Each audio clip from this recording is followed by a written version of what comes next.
by changing the distribution. If you look at N26, for example, the biggest challenger bank in Europe, they have the same old banking infrastructure underneath, but then a wonderful delivery, the brand, the customer service, the UI. But ultimately, it's just painting lipstick on a pig, for lack of a better word. And that is what fintech has done so far. And it's already done a pretty good job, right? Fintech is already considered quite disruptive, quite successful in the VC scene. Whereas with DeFi and the protocols that we see, I think for the first time ever, we really have a chance to change the infrastructure. So why? Why do we have a chance to change the infrastructure with DeFi and not for fintech? I think this is because of the stack, so the depth of the stack and the composability of the stack. So with traditional finance, you have international banking law, then you have local banking law, then you have implementations of that law with core banking systems, for example, and then you can eventually use the APIs and then build something creative. It's really, really difficult to switch out part of that stack because it's so slow moving, it's so heavily regulated, and it's so centralized. Whereas on the blockchain side of things, well, the stack is extremely small and extremely young, right? So we're building DeFi applications using the Ethereum blockchain. Theoretically, we could change blockchains if you wanted to, though I hope we won't have to. And the Ethereum blockchain is constantly evolving, it's constantly changing, it's constantly improving itself, and it's only been around for, what, 8 years now. So the reason that DeFi can do something that fintech never can is because it's able to change the infrastructure because it's not based on a very slow-moving legacy stack. Yeah, and what Bewilder is trying to do is to offer you the best of both worlds, and I think this is what creates the greatest amount of good for people in the long run. Yeah, so why does centralized finance need decentralized finance? Well, there's still lots of problems to solve. So even if neobanks and Revoluts and TransferWise have made things better, it's still the case that remittances are extremely high and that we have 1.7 billion unbanked. But that's just in the developing world. When we talk about problems of finance, they're happening here in the West as well. So we are currently getting paid 0% interest on our European bank account holdings, sometimes even minus interest rates. We've had a financial crisis in the last decade, and we might have another one because now interest rates are as low as they can go, and they can't really lower them anymore. So traditional finance has failed us to a certain degree, and fintech has made it a bit better, but it can't solve the fundamental problems. So likewise, why does DeFi need CeFi? Well, I would argue that DeFi has a distribution problem. So we are now in an extremely experimental phase. We're in the innovative phase, so we shouldn't even be trying to go to mass market right now. But ultimately, it's a question of adoption being value minus friction. I would argue that DeFi is creating a lot of value. For example, like now you can get 9% APR if you deposit into DAI savings rate. But why isn't everyone doing this? Well, the friction is too high. It's either too complicated or people don't really know what's going on. People don't trust the smart contracts. And so I think the DeFi community is going to improve the value side, but we need to solve the friction side if we ever want DeFi to actually go into the pockets of mainstream users. So yeah, I would ask you, like, what have been the killer apps of blockchain since it was launched? The first is cryptocurrencies. So for the first time, we can transfer value in a peer-to-peer way without using a centralized party. The second killer app that really drove adoption was ICOs. So maybe not for the best reasons, but we had this ability to launch a project and to receive support and capital for that project from anywhere in the world. So that was a really cool way of just decentralizing investment opportunities, even if it was, went a little bit wrong at times. And then our bet is that a decentralized finance application is going to be the next killer app of blockchain that really drives mainstream users to sign up and to do something new. Yeah, and I would argue that fundamentally for users it's mainly been about investment. So if we read the original Bitcoin white paper, it's about peer-to-peer cash, it's about a form of payment, but most people in the West are pretty happy with the currency they're using for right or wrong reasons. In countries like Argentina or Venezuela, where you have really bad monetary policy, then the killer use of Bitcoin is maybe as payment. But I would argue that in the West, people look at cryptocurrency, look at DeFi protocols, invest their money because they want to get a return later. So it's about accumulating wealth. Yeah, and what is the holy grail for DeFi?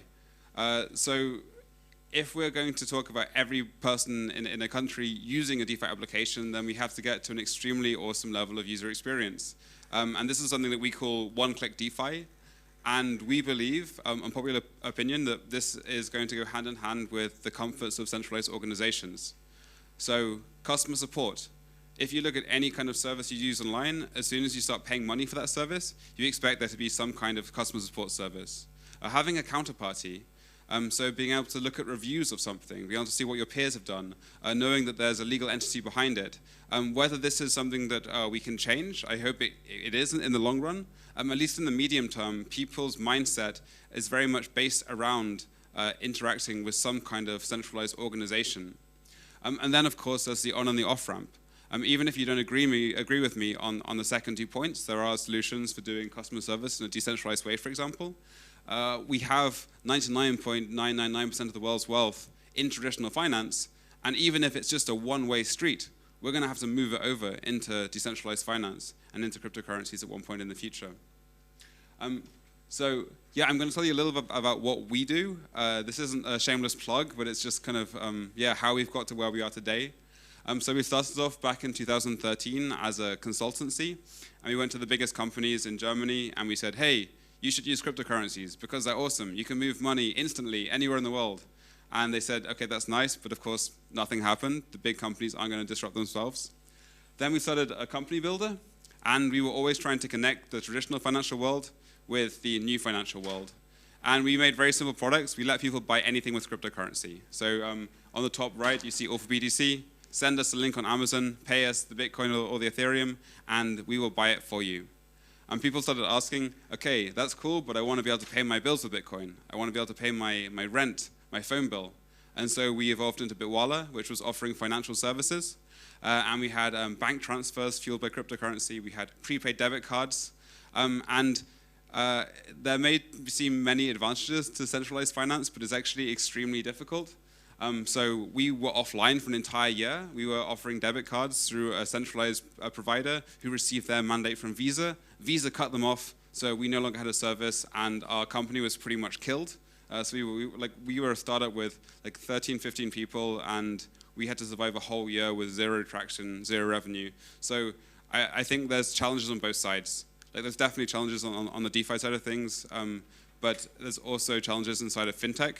I think with DeFi, you have the opportunity to kind of ignore regulation at the start and then maybe deal with it later. Whereas with traditional finance, you don't have the opportunity. You just have to be regulated right from the start.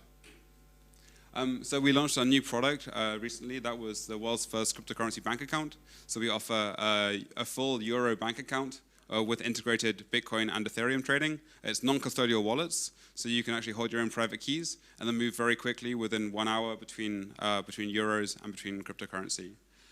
So fundamentally, the trend that you see is always us being the bridge. Our hypothesis was never that decentralized finance, blockchain was going to replace the traditional world. It was going to be an upgrade for it. And we've always tried to take a very regulated, pragmatic route to combine these two worlds and to bring about the best for everyone. So yeah, this is kind of our product vision. We see ourselves in the middle. You have the traditional finance on the left, you have your bank account and your card. I think these are here to stay.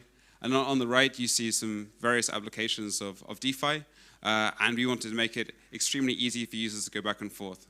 So for example, rather than having to go to a centralized exchange and buy Ethereum, and then moving that Ethereum to a wallet where you can start performing DeFi operations, imagine doing that in one click. Imagine if you can just go straight from your Euro account to a Euro savings account. In the background, you've actually opened MTD for EuroDai, but the user doesn't even have to know that potentially. In fact, I would argue that right now, it's really important for people who invest in decentralized finance to know it's decentralized. That's almost part of the value proposition. But in the future, I don't think it's going to be the case. Like the reason that we're talking about decentralized finance and centralized finance is because it's so early on. In the future, there will just be finance.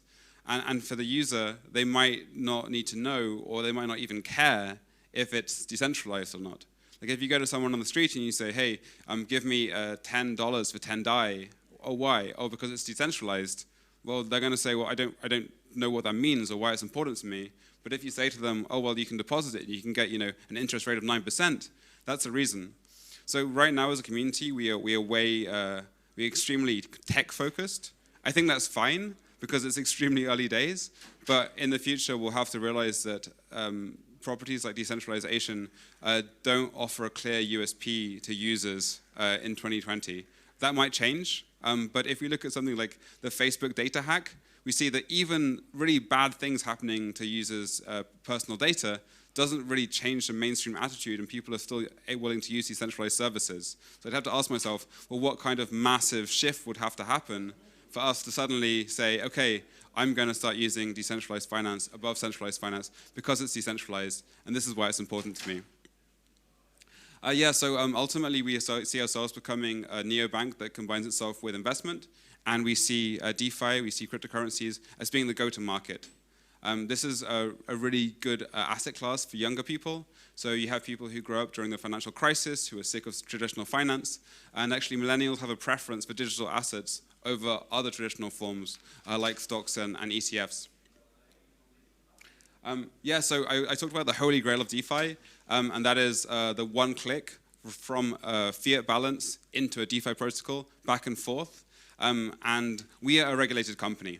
So we work with a German partner bank, a white label bank called Solaris, and we offer our users end accounts.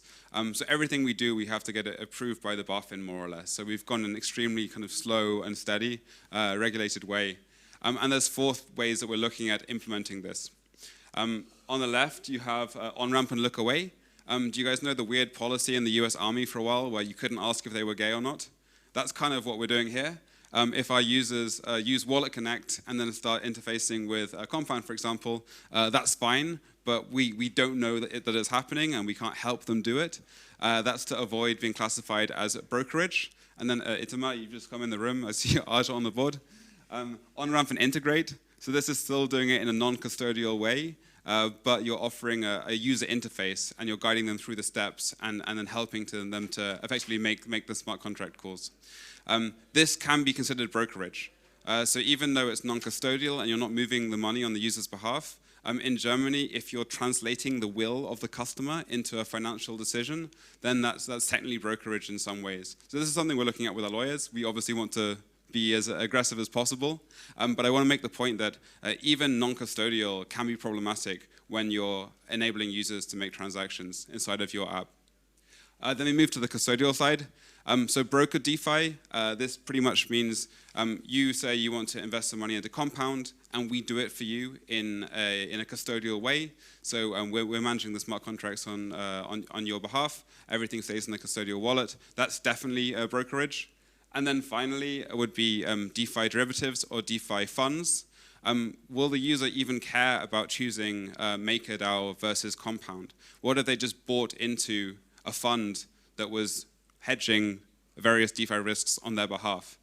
For example, a stablecoin, a 9% APR fund, we would manage it for you, and then you would get the returns directly. So these are the 4 possibilities we're looking at. We're definitely going to start with the left one because it's most easy, and then we have to have very long conversations with our lawyers to find out what is possible, what isn't possible. And then I want to end by talking about different ways of doing things. So we have this term, DeFi bank or crypto bank. And I'm trying to be a little bit controversial because a lot of these conferences, everyone is agreeing with each other the whole time. So I'm not trying to say that there's a right way and a wrong way. I'm just trying to have a comparison. So if we look at the DeFi banks who are focusing on the non-custodial wallet aspect, I would call them focusing on DeFi interfaces. Versus Bitwala, which is focusing very much on like the regulated way. There's a lot of differences. So we are doing regulation first. We've chosen to be regulated in Germany, of all places, which is extremely difficult. Whereas the other solutions are trying to get regulation light and maybe delay regulatory decisions. For us, we're going for a custody, non-custodian mix. So wallets are currently non-custodian, but our long-term vision is using custodian wallets, unless non-custody solutions improve by a lot. Availability, this is something that really hurts us. We can only accept customers from who are living in the European Economic Area, whereas other solutions can be much more global in their approach. Customer relationship, yeah, we have to have a banking relationship with our customer, so it's pretty intrusive. If anyone tries to sign up, you'll have to do a video call, for example, which is really, really unpleasant. So yeah, we pretty much know as much about our customer as we can. Not because we want to, but we have to. And then, yeah, I would also argue that target customer is, more mainstream versus more DeFi pioneer. Like, we probably wouldn't say, hey, do this because it's DeFi, whereas the other solutions advertise themselves actively as a DeFi bank. So that was a summary. If you want to try Bitwala, you can sign up and you get 15 euros to buy some Ether. So thank you very much.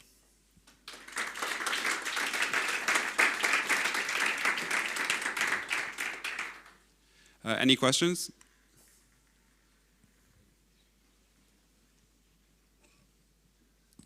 Which jurisdictions do you support? So currently we have a German company, and we can accept customers who are resident in the EEA. EEA is including Switzerland.